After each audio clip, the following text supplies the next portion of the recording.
মেয়রে meeting করেন কোনো পরিবেশ আসলে মনে হয় যেন কালকেই অ্যাকশন শেষ হইব, কিন্তু আমার যে দৌড় একটু সীমাবদ্ধতা আছে। তারা এক্সপার্ট দিয়ে মহামান্য আদালত থেকে আমাদের বললেন না, আমরা বিল্ডিং হলো আর মজবুত বিল্ডিং আর নাই, কিন্তু আর দিতে পারতে না।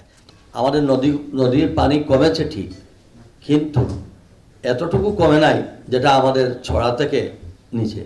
ড্রেনগুলো যেটা রোডস অ্যান্ড হাইওয়ের, তাদের কাছে বারবার আমরা চিঠি দিয়েছি, হয় আমাদের কাছে হস্তান্তর করো, নতুবা তোমরা এটা করো।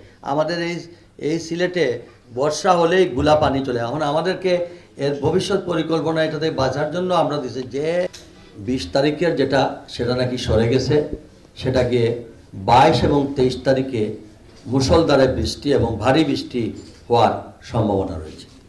সেই ক্ষেত্রে আমরা এখন বলছি আমাদের নদীর পানি কমেছে ঠিক, কিন্তু এতটুকু কমে নাই যেটা আমাদের ছড়া থেকে নিচে।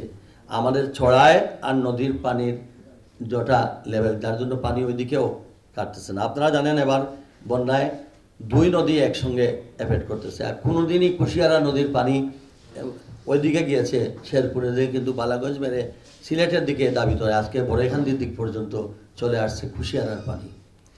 তো এই যে একটা প্রাকৃতিক দুর্যোগ, এই দুর্যোগ আমরা সকলেই সম্মিলিত প্রচেষ্টায় আমরা এটা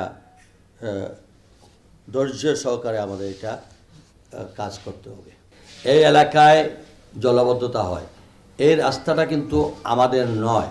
আমরা গায়ে পড়ে আমাদের এলাকার জনগণকে বাঁচানোর জন্য আমরা ড্রেনগুলো যেটা রোডস অ্যান্ড হাইওয়ের, তাদের কাছে বারবার আমরা চিঠি দিয়েছি, হয় আমাদের কাছে হস্তান্তর করো, নতুবা তোমরা এটা করো। আমরা দিয়েছি, যদি তোমরা মেনটেন করতে পারো না আমরা কাছে দাও। কিন্তু তারা এই এখন পর্যন্ত যেভাবে ওই যে কি বাইপাসের 13 বছর লাগাইছে, এইটা তো এই অবস্থা। তো আমরা ড্রেন আমাদের জনগণকে বাঁচানো, আমরা নিজেরা আমরা এই ড্রেন করে নিচ্ছি। তারপরে বড় বড় লাইটের পুল, 33,000 ভোল্টের লাইটের পুল, সেখানে আমরা ইচ্ছা করলেই এটা আমরা সেটা 3 মাস সময় লাগে সেটা একটা একটা করে সরাইছি। এখন আমরা আরও কিছু, যে সময় আমরা আরও কিছু দলানকুটা এখানে অবৈধভাবে দখলে আছে রাস্তার 2 সাইড, সেটা রোডস অ্যান্ড হাইওয়েকে তারাও দিয়েছে, দাগও দেওয়া হয়েছে, কিন্তু বন্যা চলে আসলো। এই কারণে আমরা এইটা টোটাল ড্রেনটা ব্লক পাঠানটুলা থেকে পানি এসে নেমেই এখানে এই রাস্তাটা অনেক নিচু। এই হলো একটা। 2 নম্বর হচ্ছে সুবানীঘাট সড়ক ও জনপথ বিভাগের। আমরা বারবার বলছি যে এটা এই পয়েন্টটা টার্নিং, কিন্তু মানুষ এসে শহরের মধ্যে ধাক্কা খায়। প্রথমে তো আমাদের উপর এটা চড় যায়, এটা সড়ক ও জনপথ, কিন্তু আমরা এই রাস্তার করতে গেলে অনেক টাকার প্রয়োজন আছে, কারণ এটা পুরো নায়ের ফুল থেকে ওই যে ড্রেনটা নিয়ে যেটা যেতে হবে আমাদের ওই ছড়া পর্যন্ত।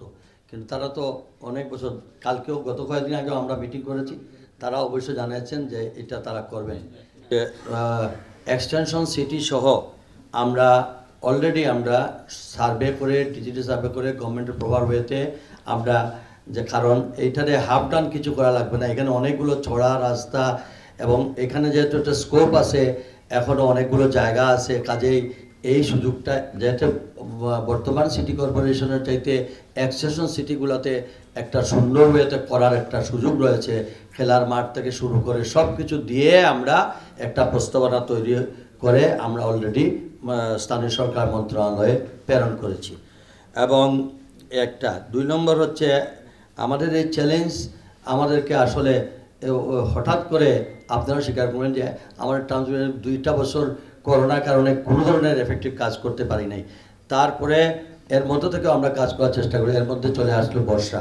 তার মধ্যে যতটুকু সম্ভব আমরা যদি সুযোগ আল্লাহ তাআলা দেন এই শীত মৌসুমে, আমার মনে হয় আপনারা খুশি হবেন যে আমরা সিরিয়াসলি এই কাজগুলো পদক্ষেপ নেব।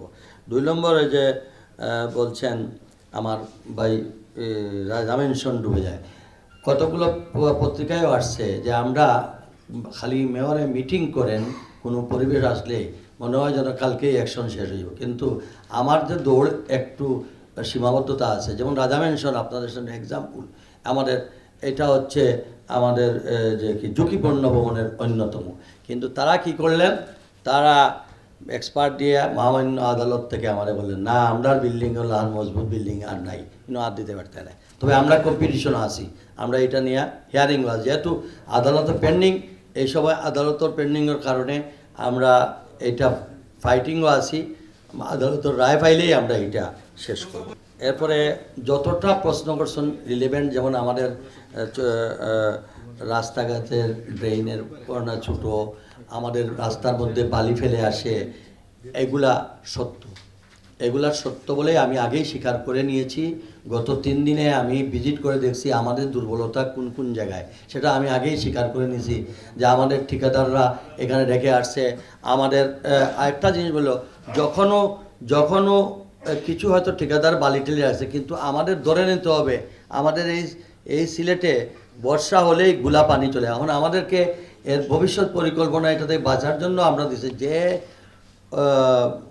এক্সপার্ট ওপিনিয়ন যেটা, সেটা শুনলে মানে অনেক হাজার কোটি টাকা ওনারা এক্সপার্টরা বলছেন ছড়ার পাশে পাশে বড় বড় পুকুরের জন্য আমরা জায়গা নিয়ে গর্ত করে পুকুরের মতো করা, যাতে বালি আসলে ওইখানে বালি, এরকম 25টা। এখন একটু জায়গা কিনতে করতে গেলে অধিগ্রহণ 3 গুণ পয়সা দিতে হয় গভর্নমেন্টে, এগুলা তা কাজেই বিশাল বাজেট, এগুলা সমস্যা আছে। তারপরে আমরা দিয়ে রাখছি